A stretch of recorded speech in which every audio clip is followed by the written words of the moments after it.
Do do do. Do do do. Let's see. There you are. We're gonna need a little bit of you, a little bit of your services today. Okay.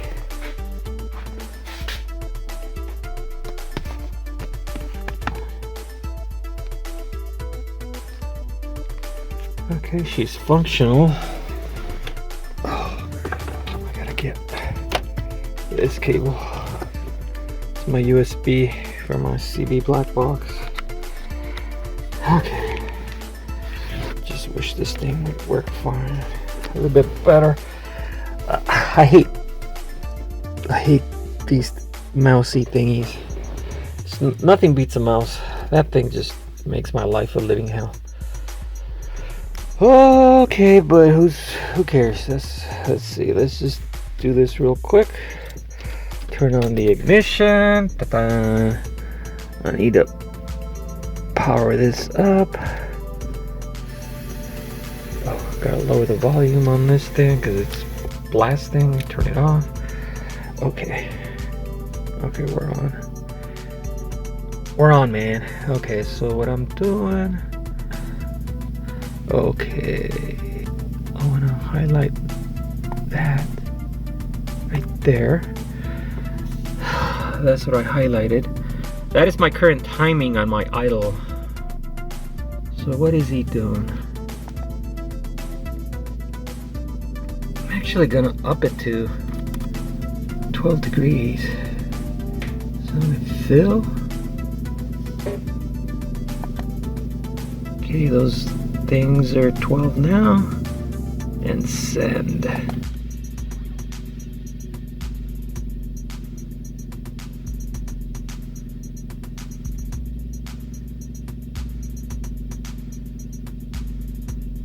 Why am I even doing this?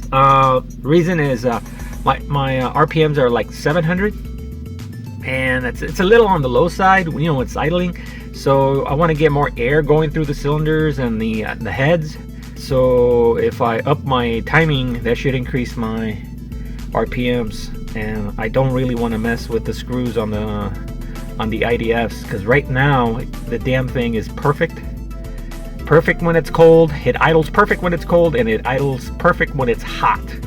So I don't want to mess with my screws and have a slightly dead cylinder and then or a slightly dead side on one side and then the other one idling really good. You know, I don't want to go through that anymore. So I did that, upped it to 12. That should increase my RPMs. No, it's not going to affect anything, so don't worry about that. That's only if this was like a. No, actually, it wouldn't affect anything, even if it was a factory setting. It wouldn't even affect that. In other words, even a regular auto that, let's say it's running, say 8 degrees from factory. If you bypass their ECU and you're able to change that timing to freaking 10, 12, 14, the car would still run okay. You might mess around with your CO, carbon emissions, but your car would be fine. Anyways, that's what I am doing right now. So now I'm just gonna run it like that with 12 degrees of timing. It might actually help with the carbon emission. It might actually lower it because I'm giving it more timing so that it has a more complete burn. So we'll see what happens.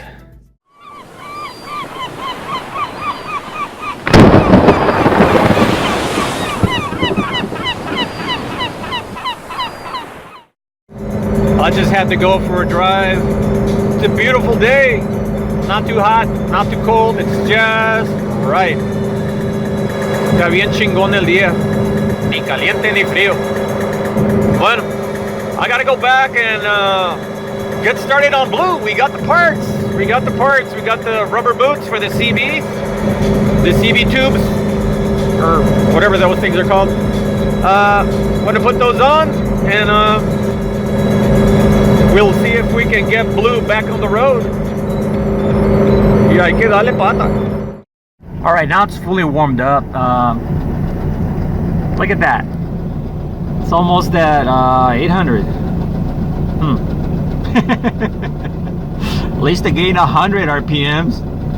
Anyways, but the engine sounds perfect. I mean, look at the needle, it doesn't even move.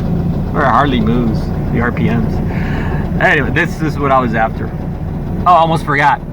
That's what I thought. The emissions are actually a lot cleaner now. Doesn't have that stinky smell. Although it wasn't stinking that bad, but with that extra timing, the stinky went away. Woohoo! We already went ahead and removed the boot on that side and this side. We went ahead and cleaned the surfaces right here, and this surface is very important to be clean, because if you have dirt on there, you're gonna have one of them drip leaks that never stop. So he's just massaging the whole thing into place, making sure that the tip of the boot goes all the way up to the transmission. Don't forget to clean that.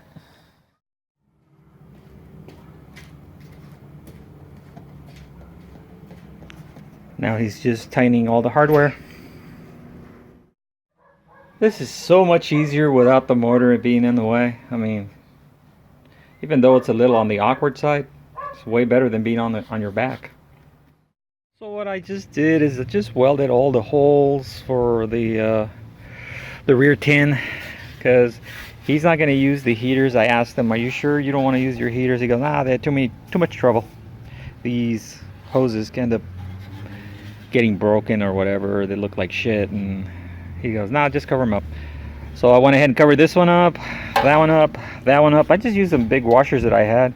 I'll just leave that small hole for just to see how many comments we get at the bug shows. Hey. ¿Por qué le dejaste esos agujeros? Para ver cuántos me preguntan. That was a joke when we were kids.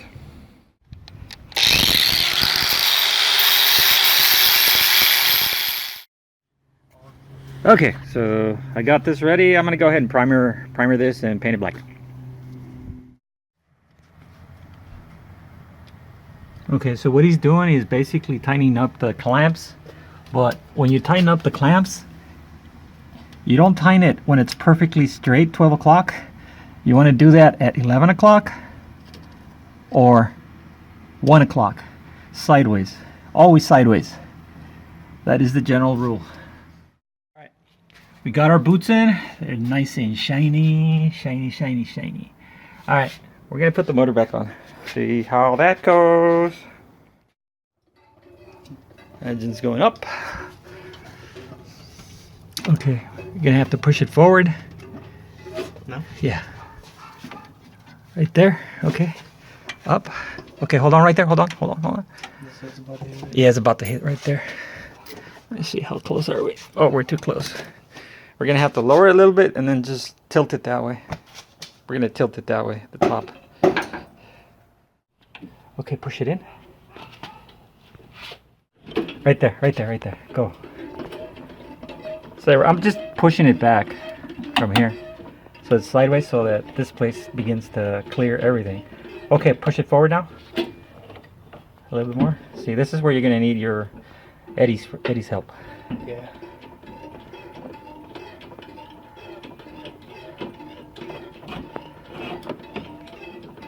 Okay, push it in a little bit more.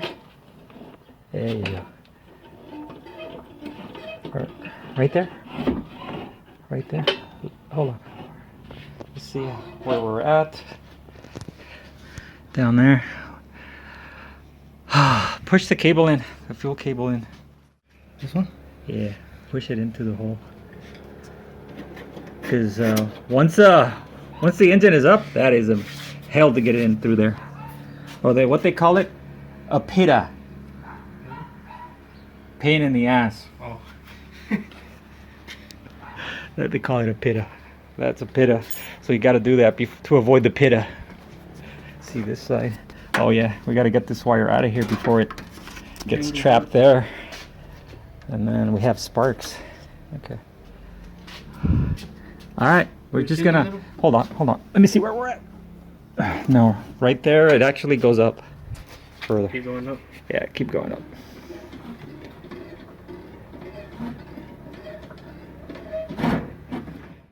All right, she's in. She went in like no problem. He's putting the bolts on the bottom, and he's gonna redo the wiring. I already got that wire on there just because it was in the way. And hook up the fuel lines. It should fire right up. Oh, and then we're gonna put that brand new tin that we just painted. It looks really cool, real cool now. And that big old scratch that we hit right here, I already hit it with some paint. Can't really tell. There you go. Yeah, that should be enough. Yeah, CV kind of, yeah, they didn't think this through when they were making that pulley. They need to make it so that there's a way to lock this pulley, but I don't like that idea because that thing tends to over torque everything. So as long as it doesn't fall off, we're good. Okay, we're almost done buttoning it all up. We got all the screws and everything, all the wires where they need to go. Oh, you need to put the fuel cable on, the throttle cable. It's called a throttle cable. Okay, before I get, hey man, those things are called throttle cables. Whatever, man. I'm Spanglish, so there. And then we need to install the exhaust muffler, which looks like shit. It used to be mine. I used to have that on my green bug, but then I upgraded everything, and that's a hand-me-down to my son. Yeah, air filter's right there. So, all right.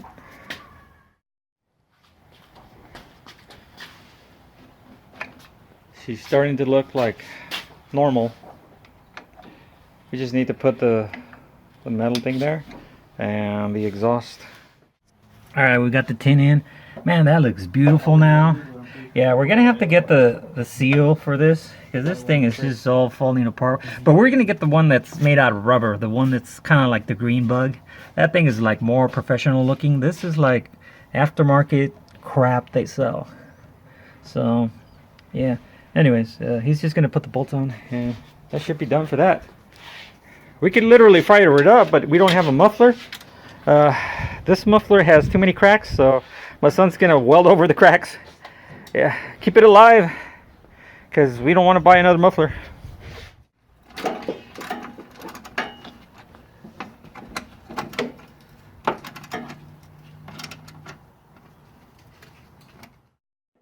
What he's doing, he's just sanding the cracks so he can weld. Otherwise the welds will be nothing but boogers and not really doing much. So he's sanding the metal so the welds thick. Son's telling me that it's also cracked right here underneath, but you know what, at least throw some JB weld in. He says throw the JB weld. Yeah, screw it, it was worse condition. Just run it like that. Obviously you're gonna have to get a muffin. It's like, why is it all beat up like this? What the hell did you hit, dude? I wish I knew. Yeah. Okay. This muffler is beat up. I mean, let me look at this. Mm-hmm. This is why I don't like the header mufflers.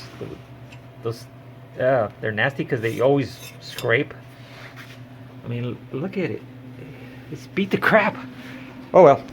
Yeah, let's just put it on. We're talking about the power antenna. It's like my son doesn't like it. I don't either, but it's one of those 80 things. And yeah, it goes to the power, goes to the remote, and then the antenna just pops out and goes up and down. But right now it has no power antenna. And he's asking me, well, why couldn't they just put the power antenna right there and pop it out right there? I mean, it would look cooler down there. But I guess, that was the thing back in the 80s. It's one of those things. Oh, well. Is that my old radio? What? That radio? I'm an old radio. That is the original radio. I don't remember. Yes, from my car. I remember. Yeah, that's the original AM radio. And I think it does work, because I remember I put a speaker to it, and it did work. Yeah. It actually fired up. I remember I labeled all the wires what they were back here. Mm-hmm. See, it's got all the labels, all that writing. Tells you what all the wires are. But it works. It's in? Yep. Okay. I'm just holding it with my hand over here. Hey, this thing feels like it's hitting something. Okay. It wasn't all the way in.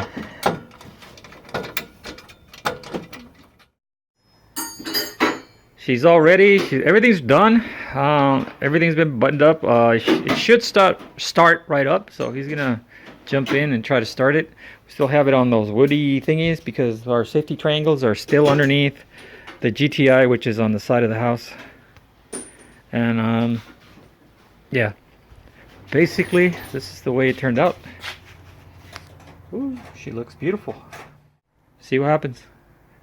Oh, hopefully the battery's still alive. It's been a while.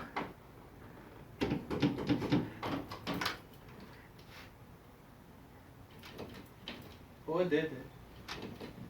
It's dead, huh? It ain't cranking. It's dead. Yeah, something has killed the battery. We need to recharge. So we basically got okay, with the charger I'm getting 12 volts, but without it drops down to under 11. We're thinking that the reason this is happening is he's got huge amplifiers, and those things, even when you turn them off, they tend to suck the battery dry. So yeah, if you got huge amps, you know, several amplifiers, audio amplifiers, you know, disconnect your battery. But we didn't do that, so now we're paying the price for that. I'm gonna go ahead and connect the charger back again, and it might start actually, because this engine doesn't take a lot of power to start. It takes whatever chingadera, and it actually starts. So okay, go for it. Oh, make sure it's neutral.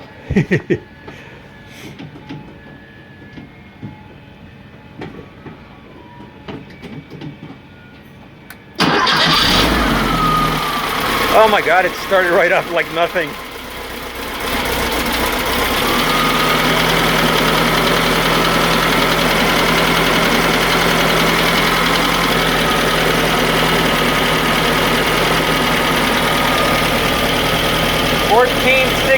It's perfect. Perfect. Okay.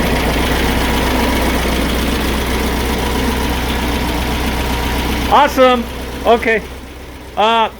Put the clutch in and see how you like it. It's gonna feel weird. Okay, right there. That's not bad. That's perfect, because you don't want to over clutch these and destroy the clutch. The diaphragm on the clutch, you'll destroy it. So that's why you want to have it kind of low when you have a stage 1 or stage 2 or even a stage 3. You want to have it as low as possible and engage as at the very bottom. Because if you have it way up here and you barely, you know, you're like that far much off, and that's where it engages, well, you can accidentally do this to the pedal, and that'll ruin your diaphragm on the clutch, because you're over stroking the clutch. Okay, let's get it down. Let's get her down. She sounds good. Okay, we're gonna go for a test ride.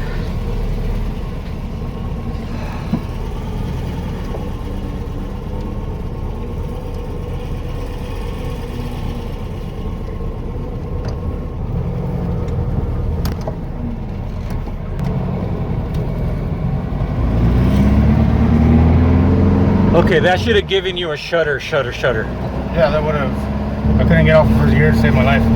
Yeah? Last time I couldn't even get up the driveway.